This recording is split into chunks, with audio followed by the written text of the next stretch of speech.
From the Missouri School of Journalism, welcome to Global Journalist. I'm David Reed. The most popular news website in Malaysia is an enigma, an online newspaper that's thriving in a country where freedom of the press has always been suffocated. Malaysia Kini, or Malaysia Now, operates out of shabby offices in Kuala Lumpur, the capital, with 24 reporters and a shoestring budget. Malaysia Kini is considered to be the only independent media outlet with independent financing in all of Malaysia. The online newspaper is also an example of how the internet can dramatically change the political power structure in an authoritarian regime. Our guest today is Steven Gan, the co-founder and editor of Malaysia Kini. He'll tell us how they've managed to challenge the authorities for 13 years now in a country that's been ruled by the same political party since winning its independence from Britain 55 years ago. Welcome, Steven. Hi, David. So, Malaysia is a multi-religious, multi-ethnic country with a large number of private newspapers, radio stations, and TV stations. How does the government rein them in? Well, through two different ways. One is through the repressive laws. The last time I checked, we have 35 laws which directly or indirectly impinge on press freedom. So that's one. And the other one is through ownership by the fact that you have political parties, the ruling parties, directly owning or through proxies, the newspapers, TV station, and radio station. That's how they do it. And Malaysia Kini has overcome a government raid of its offices, threats, and numerous cyber attacks. How have you managed to maintain your independence? Well, with great difficulty. I think it's been 13 years. I think we've been through the worst of the times. I think especially in the beginning when you got the strongman Dr. Mahathir Mohamad as Prime Minister.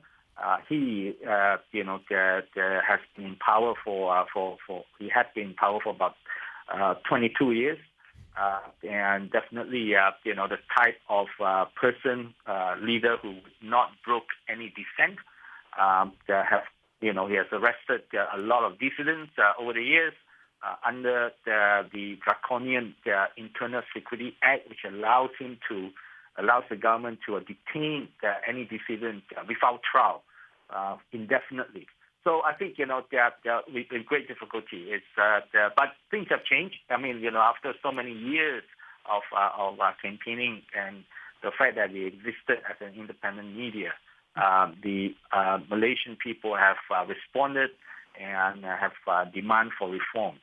Now, tell me about. I understand that the government is keen on bringing in technology companies into Malaysia, and their internet technology companies, and therefore is not restricting the internet in the country, and that is one of the reasons why you're able to operate independently. Can you tell us about that?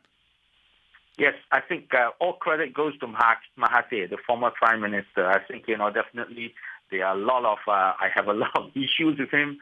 I disagree with a lot of his policy, but there's one policy that I agree, I supported him, and that is the fact that he promised not to censor the internet. And what he did was that he's one of, he's a visionary in some sense. In one of his, he wanted, Kuala Lumpur, he wanted Malaysia to be the Silicon Valley of Asia. And he set up this an area called the Multimedia Super Corridor, and within that area, basically, he wanted IT companies from Seattle and from Tokyo and elsewhere to come and invest, and to entice them to come. He has, of course, promised tax breaks and all that, but in addition to that, he has promised not to censor the internet, and that is crucial because in a country where the media, the traditional media, is tightly controlled, for him to promise that he's not going to touch the internet is unusual. And that's how Malaysia came about. It's basically we are exploiting that loophole. Right. We do not need to apply. Yeah. So let's. I think one of the biggest examples of your success was in 2008, when the opposition parties won a significant number of seats in Parliament for the first time in history, and nearly won the popular vote. What happened, and what was Malaysia Kini's role? I think that was, 2008 was the tipping point to some extent. The Malaysia Kini was set up in 1999, and there was, a long period of years of campaigning, and finally, I think 2008 was the year where you see a change of mindset among a lot of Malaysians who have been under the environment of fear, and suddenly the silent majority decided to speak out. So yes, it was a time when you see the opposition making gains, but not enough to win power. That we will have to wait for the next election or even the coming one. Now, in 2008, the journalists, commentators, and politicians credited the internet for the surprising results. The prime minister at the time said, quote, "We certainly lost the internet war, the cyber war. It was a serious misjudgment. We made the biggest mistake in thinking that it was not important." Now, have they learned that from that mistake? Will the dynamics be different later in the coming months when the new elections take place? Yes, I think definitely you see the ruling coalition, the government, the politicians and all that embracing the internet. You see them taking to Twittering, to Facebooking and all that. So there is definitely a conscious attempt to at least not to concede grounds in cyberspace, because that has been very much used by the opposition. Because they have no access to the traditional media, they use the internet, and they have used it quite successfully for 2008. So I think, for this coming election, definitely you see, both sides battling it out in cyberspace. Do you expect there to be cyber attacks against Malaysia Kini, and how have the past cyber attacks affected you guys? Yes, I mean, apart from, the in-your-face kind of harassment over the years, the raid of our office by the police, taking away of our computers and all that, increasingly you see sort of the underhanded attack against Malaysia Kini, and that is the DOS attack, the denial of service attack, which, there is no way that we can pinpoint where it's coming from. You cannot blame the government. There's no proof of that. But we can see that, basically, yes, every time there's a major event, a major demonstration and all that, you see the cyber attack coming in. And I'm pretty sure that when the election campaign begins in earnest, you will see another cyber attack against Malaysia Kini, trying to shut us down. We have to find ways to overcome it. How does it work? What do they do, the hackers? Well, basically, the denial of service attack, the DDoS attack, is the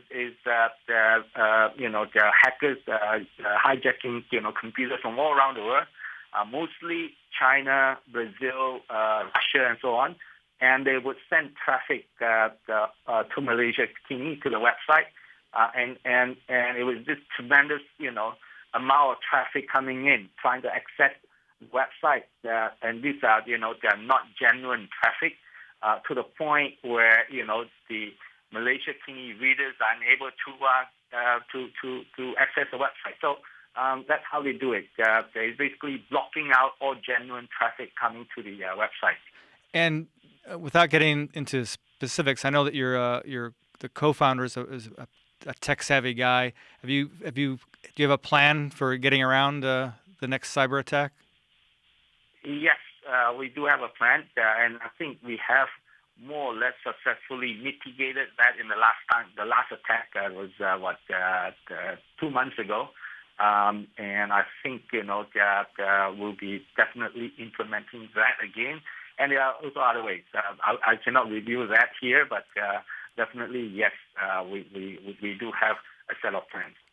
Now let's circle back to the beginning, and let our listeners and viewers understand the how Malaysia Kini got its start. I understand it actually the idea kind of gelled in a coffee shop conversation. Yes, the co-founders of Malaysia Kini, myself and Pramesh Chandran, we were both student activists. We met when we were studying in Australia. I was doing architecture while he was doing physics, so nothing to do with journalism whatsoever.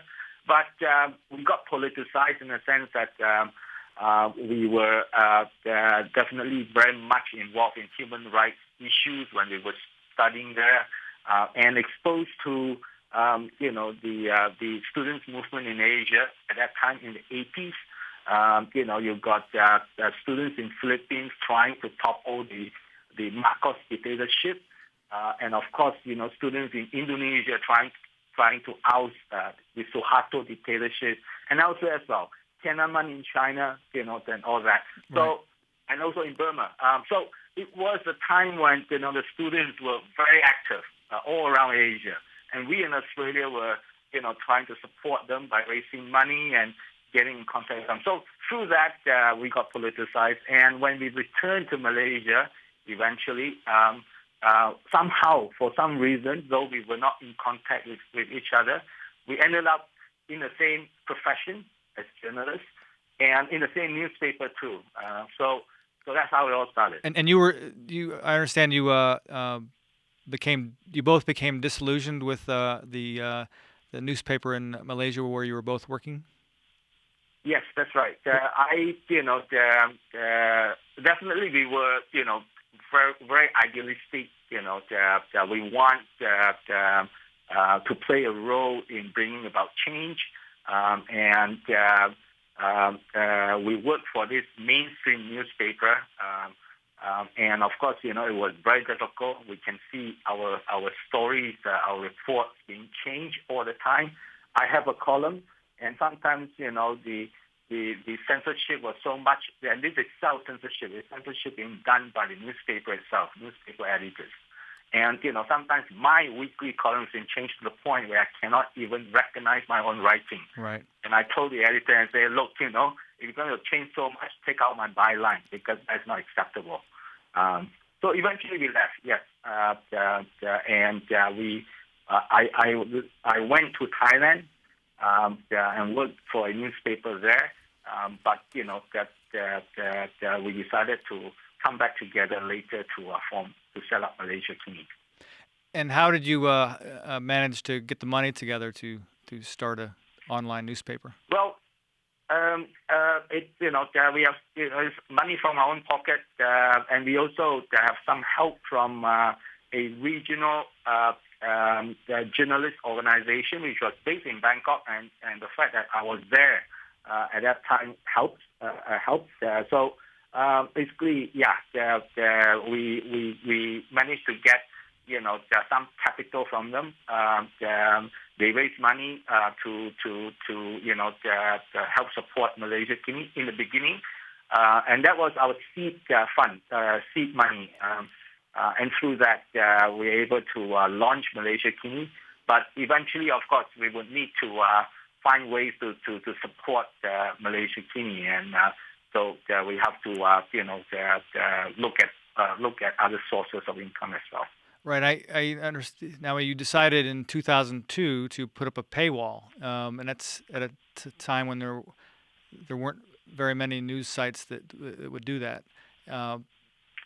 What was behind that decision, and how has how many people now read Malaysia Kini, and how many are paid subscribers? Well, when we first went live, at that time, there was really there are no talk about setting up a paywall. I mean, we were relying on advertising, and at that time, the understanding was that you were able, websites should be able to survive through advertising. And in the first 1 or 2 years, really, it wasn't a problem. Advertising did come in.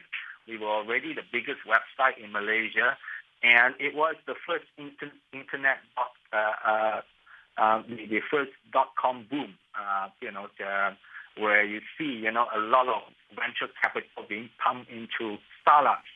And there were a lot of them in Malaysia, and they're all advertising in Malaysia Kini. So, in order to get their eyeballs.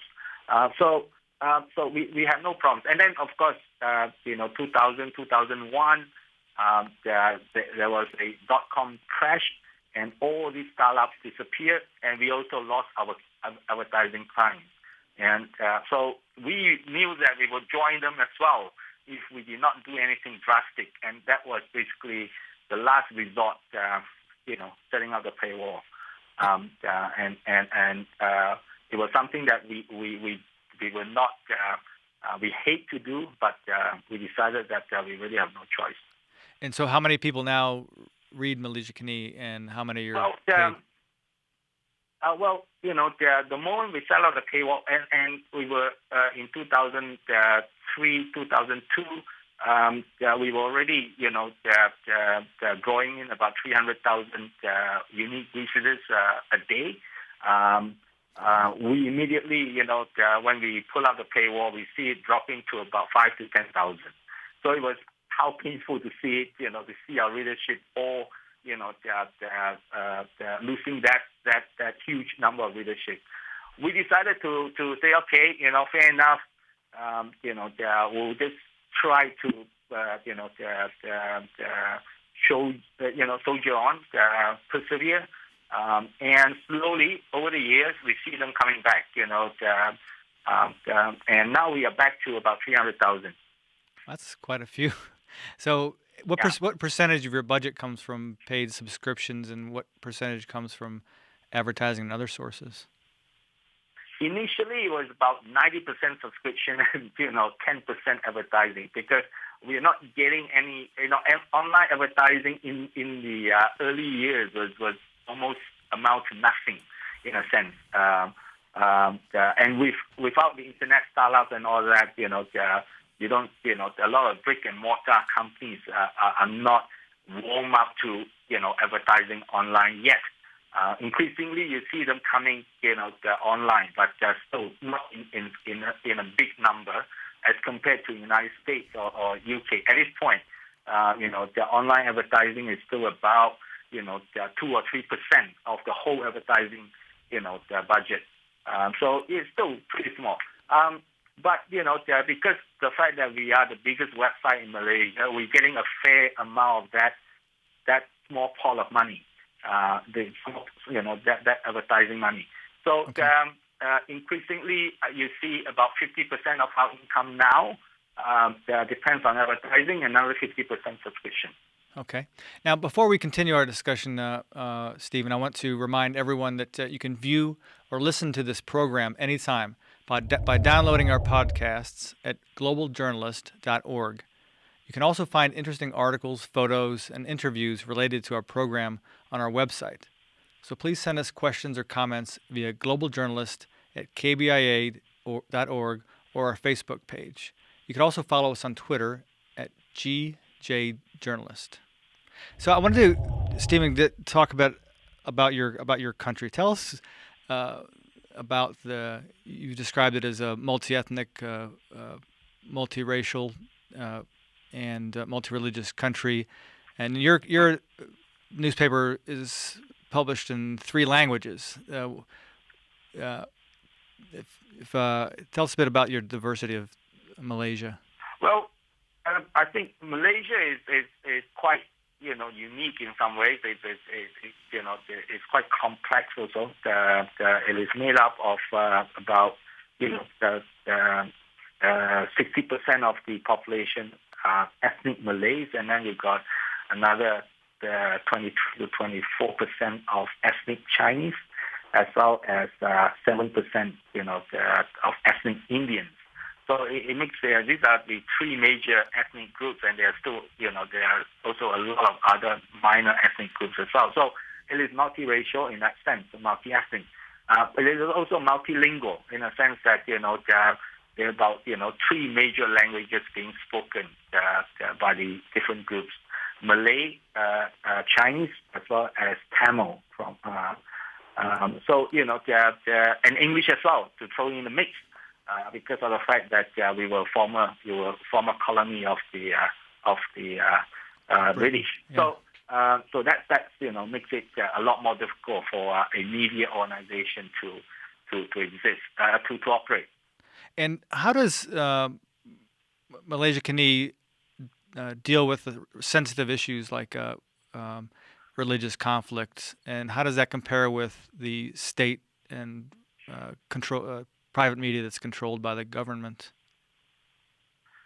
I think it is quite clear. I mean, the fact that we have a lot of readers coming to Malaysia Kini is basically the fact that they are not getting the news that they should be getting from the mainstream media.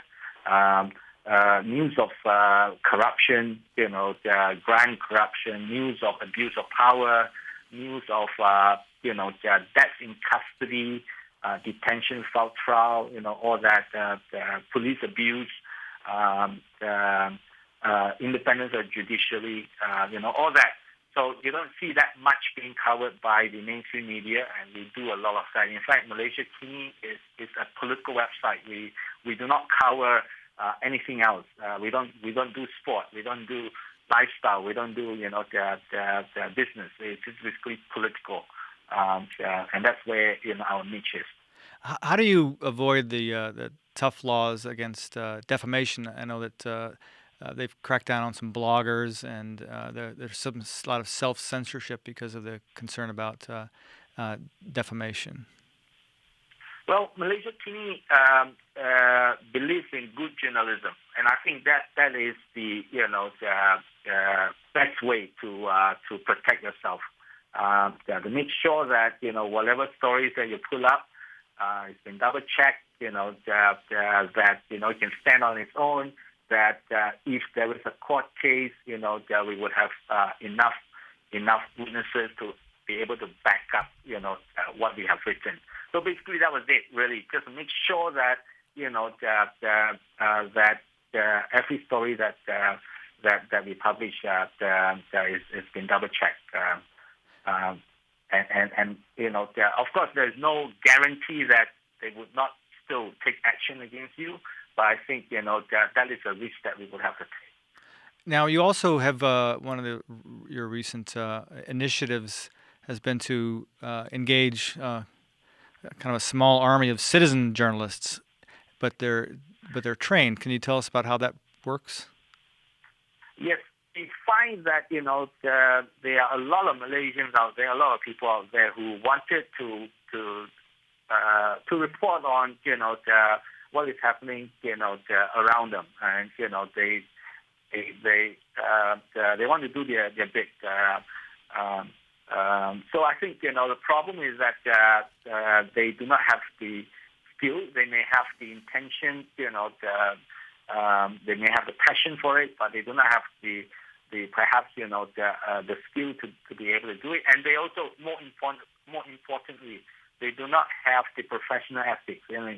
Basically, they are making sure that you're being fair to the subjects that you are reporting on, to make sure that you double check your facts, to make sure that you talk to as many people as possible, to get a more rounded kind of more closer to the truth and all that. So that is what we do. We decided that we'll advertise, we'll get them to come to Malaysia Kini on the weekends, because a lot of them are professionals, some of them are students, some of them are homemakers, some of them are retirees and all that. So we get them to come, and we would train them over the weekends, and that's what we do. Eventually, we have now about 200 citizen journalists that are trained by Malaysia Kini, and they are, they're pretty good, and they are helping to report on what is happening out there. What's an example of a big story that was broken by a citizen journalist? Well, it's basically, the very basic things. It's, the fact that Malaysia Kini is still relatively very small. We're still very much based in Kuala Lumpur, which is the capital city. We do not have a lot of correspondents in other parts of the country. And these citizen journalists, they come from everywhere, and they are based in their own hometowns, and even in some of them are actually natives in the jungle. So I think the fact that they were there itself is they are breaking news. Like say for instance, a demonstration by a group of natives, in order to protect their land from encroachment by the loggers. Right. Itself is already news. We couldn't be there because we cannot access the area. We do not have anybody there, but these guys are there, and so they were able to report it. That's interesting. Now, what's next for Malaysia Canese visitors? Are there new initiatives being planned? Well, I think increasingly, definitely we are going mobile. I think that's been happening for the past 1 or 2 years. But increasingly, I could see that the internet TV will be a big thing. So you will have a situation where a person will use the computer when it's in office to access the internet, and when it's out there on the ground and all that, they use the mobile phone to access the internet. And then when they get home, they would access the internet through big screen TV. So increasingly, we'll have to that will be an interesting platform for us to get into, and we are looking into that. Now, I want to tell you also have a thriving letter section and reader engagement, but you allow them to be anonymous. Has that caused any problems, and how do you regulate that? When we first started the letters, the email section, where people send us email, we'll publish them. Of course, we back through them and all that. It was interesting because I always believe that the media should provide a platform for people to come and discuss burning issues that are of great import to them. Steven, I have to break in. We're come to the end of this week's edition of Global Journalist. It's produced by the Reynolds Journalism Institute and the Missouri School of Journalism. Steven Gan, thank you so much for joining us to tell us the incredible story behind Malaysia Kini, a small news operation that's having a big impact in your country. Our program is directed by Travis McMillan, audio by Pat Akers. Raymond Tungakar is our executive producer. David Cawthon was our lead producer. Now stay with us for Free Press Watch and join us again next week for another Global Journalist. I'm David Reed.